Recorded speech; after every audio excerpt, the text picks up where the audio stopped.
రాకాలోకంకి స్వాగతం. డాక్టర్ మోహన్ యాదవ్ మధ్యప్రదేశ్ ముఖ్యమంత్రిగా పదవీ ప్రమాణ స్వీకారం చేసినటువంటి వెనువెంటనే 3 సంచలనాత్మక నిర్ణయాలు తీసుకున్నారు. ఈ 3 సంచలనాత్మక నిర్ణయాలను చూస్తే ఆయన పరిపాలన ఏ రకంగా ఉండబోతోంది అన్నది స్పష్టమవుతోంది. అంతేకాదు ఆయన యోగి ఆదిత్యనాథ్ అడుగుజాడల్లో నడవబోతున్నారన్నది కూడాను చాలా స్పష్టంగా తెలిసిపోతోంది. మొట్టమొదటి నిర్ణయం ఏంటంటే అక్టోబర్ 28, 2005 సుప్రీంకోర్టు గౌరవనీయమైనటువంటి సర్వోచ్చ న్యాయస్థానం ఇచ్చినటువంటి ఒక ఆదేశం ఉంది. న్యాయస్థానం ఇచ్చినటువంటి ఆదేశాలను చాలా రాష్ట్ర ప్రభుత్వాలు పాటించటం లేదు. కుహనా సెక్యులర్ పార్టీల అధికారంలో ఉన్న రాష్ట్రాల్లో ఎవరూ పాటించటం లేదు. ఆ ఆదేశం ఏంటంటే రాత్రి 10 గంటల నుంచి ఉదయం 6 గంటల వరకు శబ్ద కాలుష్యాన్ని పెంచే దిశగా లౌడ్ స్పీకర్లను, మైక్లను ఉపయోగించకూడదు. ఇది అందరికీ వర్తిస్తుంది. 6 గంటల తరువాత మాత్రమే ధార్మికమైనటువంటి, సామాజికమైనటువంటి, మిగతా ప్రార్థనకు అందరినీ పిలిచేటటువంటి ఇవన్నీ మైకులు మోగవచ్చు ఉదయం 6 గంటల తరువాతనే. 6 గంటలకు ముందు మోగడానికి వీల్లేదు. దీనివల్ల శబ్ద కాలుష్యం కలగడమే కాక సర్వసాధారణ ప్రజానీకం యొక్క నిద్రాభంగం కూడా జరుగుతుందన్నటువంటి విషయాన్ని సర్వోచ్చ న్యాయస్థానం ప్రస్తావించింది. ఉత్తరప్రదేశ్లో దీనిని తూచా తప్పకుండా అమలు చేస్తున్నారు. దీనిని ఇప్పుడు అనుమతి లేకుండా మైకులను పెట్టినటువంటి వాళ్ళన్నింటినీ ఉత్తరప్రదేశ్లో పోలీసులు, అధికారులు ఒక పథకం ప్రకారం అన్ని తొలగించి శబ్ద కాలుష్యం జరగకుండా జాగ్రత్తలు తీసుకుంటున్నారు. ఇప్పుడు మధ్యప్రదేశ్ కూడా రాత్రి 10 గంటల నుంచి ఉదయం 6 గంటల వరకు మైకులను మోగించరాదు అన్నటువంటి ఆదేశాన్ని తీసుకొచ్చింది. ఇది చాలా స్ట్రిక్ట్గా అమలు చేయాలని చెప్పి కూడా ముఖ్యమంత్రి ఆదేశాలు జారీ చేశారు.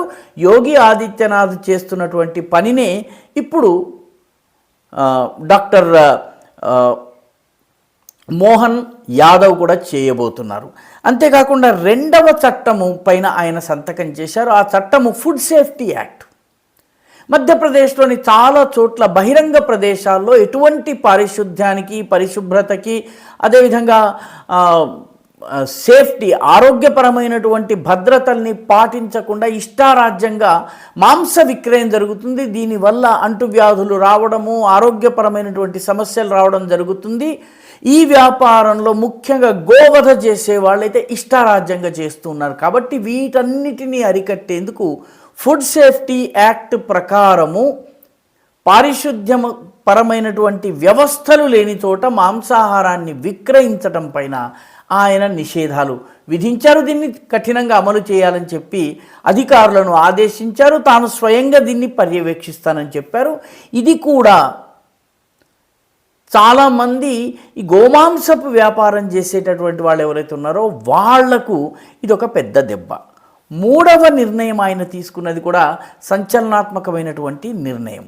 ఆ నిర్ణయం ఏంటంటే జనవరి 22, 2024 అయోధ్యలో భగవాన్ శ్రీరామచంద్రునికి సంబంధించినటువంటి భవ్యమైన, దివ్యమైనటువంటి, అద్భుతమైనటువంటి దేవాలయం ప్రారంభమవుతున్న సందర్భంగా వెళ్ళేటటువంటి తీర్థయాత్రికులందరికీ మధ్యప్రదేశ్ ప్రభుత్వము ఆదర సత్కారాలు చేస్తుంది. మధ్యప్రదేశ్లోంచి వెళ్ళే వాళ్లకు సన్మానం చేస్తుంది. అదేవిధంగా దేశంలోని వివిధ ప్రాంతాలకు చెందినటువంటి వాళ్ళు మధ్యప్రదేశ్ మీదుగా కనుక వెళ్తుంటే వాళ్లకు కూడా ప్రభుత్వం తరఫు నుంచి సహకారము అందుతుంది. ఆ రకమైనటువంటి సహాయ సహకారాలు తాము ఇవ్వబోతున్నాము. దానికి ఒక ప్రత్యేకమైనటువంటి కార్యక్రమాన్ని కూడా రూపొందిస్తామని మోహన్ యాదవ్ గారు చాలా స్పష్టంగా చెప్పారు.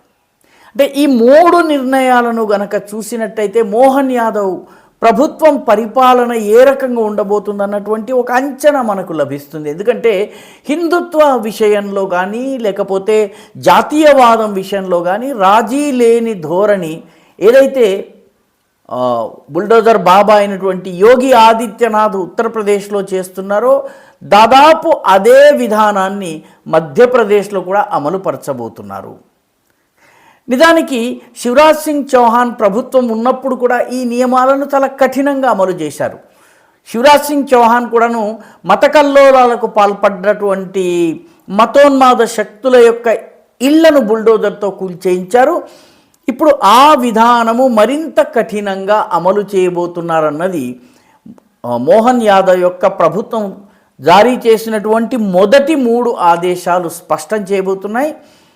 ఛత్తీస్గఢ్లో కూడాను ఇటువంటి ఆదేశాలు రావలసినటువంటి అవసరం ఉంది. యూపీలో ఇప్పటికే హలాల్ ఎకానమీ పేరిట ఏదైతే ఒక ప్యారలల్ ఫుడ్ సేఫ్టీ ఫుడ్ రెగ్యులేషన్కి సంబంధించినటువంటి ఆదేశాలు జారీ అయ్యేటటువంటి ప్రక్రియ కొనసాగుతుందో దానిపైన యోగి ఆదిత్యనాథ్ అంకుశం విధించారు. అటువంటి ఆదేశాలనే మధ్యప్రదేశ్ ప్రభుత్వం కూడా తీసుకుని రావాల్సినటువంటి అవసరం ఉంది. ఎందుకంటే హలాల్ అనేది మాంసానికి సంబంధించినటువంటి ఆహారానికి సంబంధించింది. బిస్కెట్ల మీద లేకపోతే మిగతా వస్తువుల మీద ఆఖరికి కాస్మెటిక్స్ మీద కూడాను హలాల్ సర్టిఫికేషన్ ఇవ్వడం అనేది ఒక ప్యారలల్ ఫుడ్ సేఫ్టీ ఎకానమీని సృష్టించి ఆ వచ్చిన డబ్బుల్ని దేనికి ఉపయోగిస్తున్నారో తెలియని జవాబుదారీతనం లేని పరిస్థితి ఏదైతే ఉందో దానిని సరిదిద్దే దిశగా యోగి ఆదిత్యనాథ్ నిర్ణయం తీసుకున్నారు. అలాంటి నిర్ణయమే ఈ 3 రాష్ట్రాల్లో కూడా తీసుకోవలసినటువంటి బీజేపీ ఘన విజయం సాధించినటువంటి 3 రాష్ట్రాల్లో కూడా తీసుకోవలసిన అవసరం ఉందని చెప్పి ఫుడ్ సేఫ్టీ పొల్యూషన్కి వ్యతిరేకంగా ఫైట్ చేస్తున్నటువంటి వాళ్ళు చెప్తున్నారు. దాన్ని అమలు చేసినట్టయితే బాగుంటుందని కూడా వారు వ్యాఖ్యానిస్తున్నారు. మధ్యప్రదేశ్ మొదలుపెట్టింది, మిగతా 2 రాష్ట్రాలు కూడా ఈ దారిలో పయనిస్తాయని ఆశిద్దాం. ఈ వీడియో మీకు నచ్చినట్టయితే లైక్ చేయండి, షేర్ చేయండి, ఈ ఛానల్కు సబ్స్క్రైబ్ చేయండి. మీ అభిప్రాయాన్ని కమెంట్ల రూపంలో తప్పనిసరిగా పంపించండి.